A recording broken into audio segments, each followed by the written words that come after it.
I think the SDGs, they represent an opportunity because it is a new way of formulating where we want to take the planet and where we want to take the human society. And in that sense, it's really important to formulate them in a way that are easy to understand and that really means something to people. The MDGs were quite specific and often sector bound.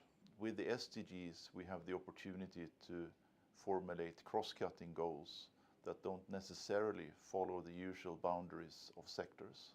This is one of the points of a cross-cutting setup because forests are important throughout the development agenda.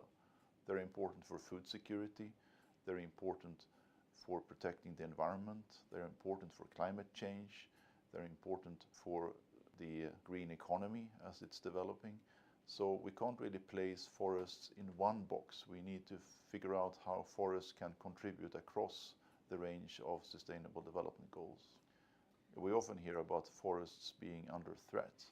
And yet again, we hear about what I just mentioned, that forests are important across so many different goals. One of the issues is that we can't really find the solutions if we only look at the forest. Take, for example, the big forest fires that we had in Indonesia earlier this year. These fires were there because of agriculture activities. And unless we start working together across forestry and agriculture, we will not find the right solutions. So that's why we argue for a landscape perspective, so that we can find a basis to discuss these common solutions. I think once you step out of a sector approach and discuss this in a more open-ended way, then it becomes very obvious to many people that we have to find solutions across the landscape. And we hear that particularly, I would say, in the evolution of the RED, the reducing emissions from deforestation and forest degradation discussions. This is mainly under the Climate Change Convention, but it still represents a very big part of the landscape approach that we need. And in this evolution, it is becoming more and more clear that we need to look at the drivers of deforestation. That means we need to find out how forests and agriculture can coexist and with combined solutions. I think it's important to recognize that people are a central feature in landscapes. So it's not only about the natural resources as such. And therefore, if we want to measure progress, then we need to figure out what makes life better for people. So one of the measures needs to be something around livelihoods, probably income or something about assets for farmers and producers in the landscapes. Another issue is, of course, food. And the landscapes produce all our food. So we need to have a measure that tells us the amount and quality of food that's being produced. A third one, of course, bringing in the production of food, but also the wider aspects of protecting the environment, is ecosystem services.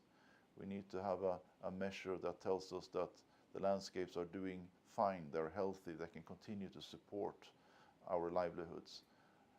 And a fourth one would have to do with the resource efficiency. We need to produce our food in more efficient ways. We can't continue to emit so much greenhouse gases.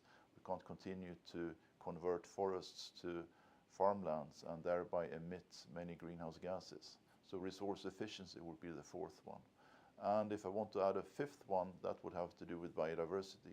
We need to make sure that we have the ecosystems and the habitats that have the potential to carry biodiversity for the future. We have the knowledge and experience in many countries on how to follow, how to monitor the development of key factors for landscapes or countries as a whole. In forestry, we have a long tradition of national forest inventories, and those can be adjusted and developed to fit the purpose of wider indicators. There's also a lot of experience in monitoring households and livelihoods at the local scale, and those experiences can be used as well.